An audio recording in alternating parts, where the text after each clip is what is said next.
When I was a senior in high school, I tutored fourth grade special education students, and I use special education as a relatively delicate term because, to be honest, due to the public education system, many of them did not actually need to be in the class. A lot of them just didn't really learn at the same pace as the rest of their class. So, what I did, I came in with a friend of mine. We were both tutors together. We'd go off to our separate classes, and then we'd come back afterwards, and we'd go to Dairy Queen, and then we'd get drinks or ice cream or whatever, and swap war stories, and we go back to high school.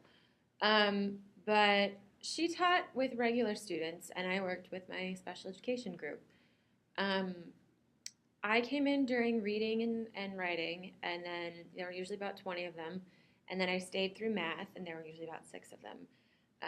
There was one student in particular, a little boy named Jermaine, who his mother had just had a little girl. So he was feeling very underappreciated with attention, and he was feeling like nobody listened to him. And I remember thinking to myself when I took this job, I never thought I'd have to teach someone over the age of 6 their vowels and consonants because that's what I ended up doing with Jermaine. He did not know them. I wrote them down one day and said vowel and consonant, and he looked at me like I was completely insane. And so I remember thinking to myself, why would the education system, why didn't anybody sit down with this kid and work with him and try and teach him it? And I actually approached the instructor about that, their teacher, and I said, this is a serious problem. How did he get this far and no one noticed? And she just kind of went like this. And she was like, well, I tried, and I don't have enough patience to do it, so I had to continue. And I thought to myself, well, if no one is going to help this kid, I will. Um, and I thought it was ridiculous because he was such an outgoing kid, and he wasn't withdrawn at all. He was social in class. He loved coming in and talking to me. He thought I was pretty. He told me on more than one occasion, "You should give me your number because you're hot, and I know how to treat a girl." And I remember thinking to myself, "Oh gosh, tutoring him will be so much fun."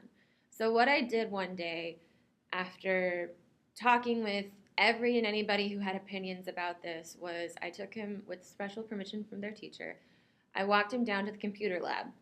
And all he did as we walked down the hallway was talk about how excited he was to get to be alone with me because he thought, ooh, I get to be with this pretty girl.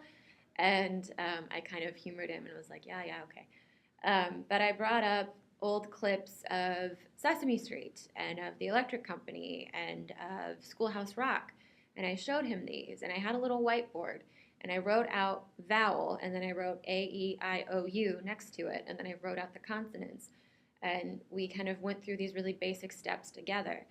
And he asked me, why did you show me baby things? I don't understand this. My little sister watches this. And I said, they aren't necessarily baby things. They're things that help people. Older people who don't know how to read go back and watch television because it teaches them how to read. It incorporates that skill. And I said, this was how I learned how to do a lot of this. And I didn't really know any other way to help him. Well, he seemed pretty content with that. Anything that I did, he thought was just so cool. So we used other references and other tools besides YouTube. We did, I brought in a childhood book of mine, which was called The Muppet Babies Classic Children's Tales. And it was like fairy tales and stories like Snow White and King Arthur. And it was paraphrased to a page. And it was about this big. And it had big pictures. And I read him the King Arthur one, and it was a big picture of Kermit the Frog decked out in King Arthur attire, and he's pulling Excalibur from the sword or from the stone, and it's very triumphant. And he just thought that was the coolest thing ever. And so then it got to the point I would bring it in every day and read it with him. And he would try and read it himself. And then he turned to me one time and he's like, Miss Meredith, why is there a K and a G in night? And I, of course, thought, oh, it's the Monty Python sketch. But instead, I would tell him and work with him. But his mom came in during a parent-teacher conference, and they asked me to kind of just visit and get to know her a little bit. And I said, what if I sent him home with a little book every day? And what if he read to your new baby? Because that could get him to practice, and he could kind of share this really cool thing he learned with her. And she said she didn't see any reason why not. And so he took home every and any book from that library they had at the elementary school.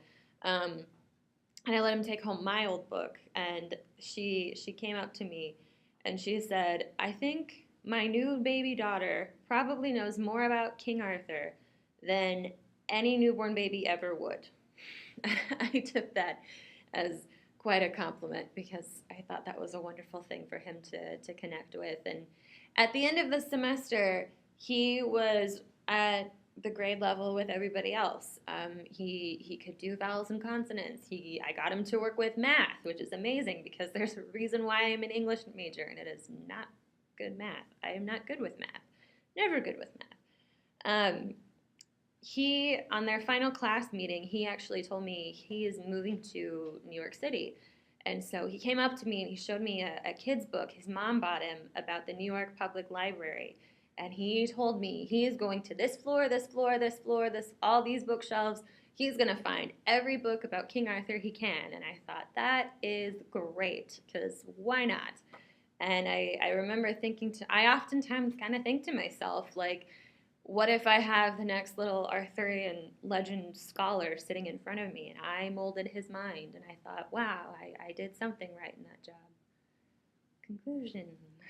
So did that get you interested in working in the school system at all to try and... Because obviously there's kind of a problem with some school systems. Yeah, it kind of did because, I mean, I feel like education, I mean, it may just be how I was raised with two parents with numerous degrees, but I feel like education is a really important thing. And there are huge odds that these kids have to overcome, especially with a kid like Jermaine. And it's just kind of like some of them can't always make it. And you want to help when you can. But it's one of those things, I think, that if I don't plan on being a teacher, but if I were to be a teacher, I would definitely utilize the tools I did and from that experience and be a little bit more patient.